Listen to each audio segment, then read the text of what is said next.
Welcome back. We are getting details of a bold new plan aimed at stemming the flow of migrants to Europe. The proposal was reached between the European Union and Turkey, and EU leaders are scheduled to vote on it next week. It isn't clear what the agreement would mean to thousands of refugees stranded in cold, squalid conditions at the Greek-Macedonia border. Let's get the details now. On that proposal, some European leaders are calling a breakthrough. From CNN international diplomatic editor Nic Robertson, he joins us from our London bureau. Nick, after more than 12 hours of negotiations, they have come up with a one-in, one-out policy. Just explain for us what that means.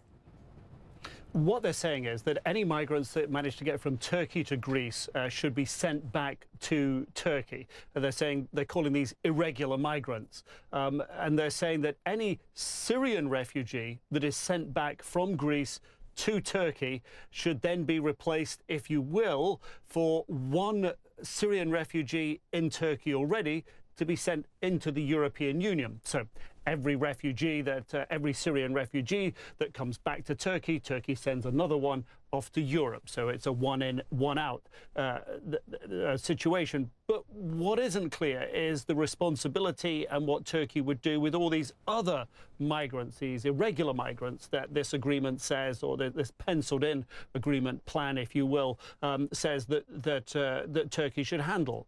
It's not clear who's going to tell these families in Greece, you know, when they should get on the boat, which boat, where they should be housed before they get on the boat to be sent back. There's a lot of unanswered questions in there. But in principle, for every Syrian migrant that Greece sends back to Turkey, Turkey can send one to the European Union. That's the idea. So not a lot of answers on how it will be implemented. But to the groups who've already criticised this proposal, like the UN and Amnesty International, are they offering any other solutions?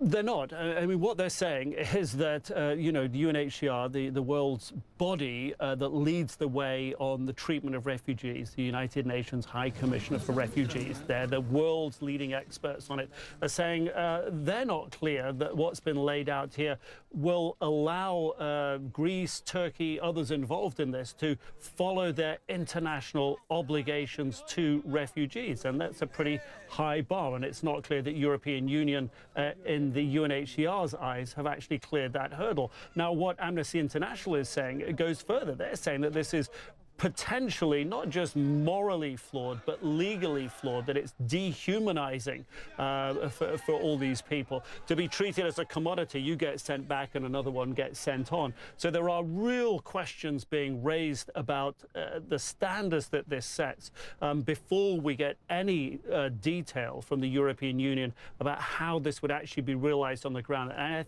think we have to really look carefully here at other decisions with regard to migrants that the European Union has made that haven't been fully followed through yet. September last year, they agreed 160,000 migrants would be shared among the European Union nations on a quota basis. So far, only 700 have been sent.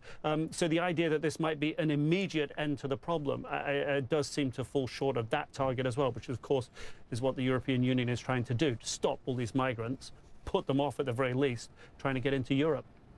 Good to have you with us, Nic Robertson, live for us in London. Thank you very much.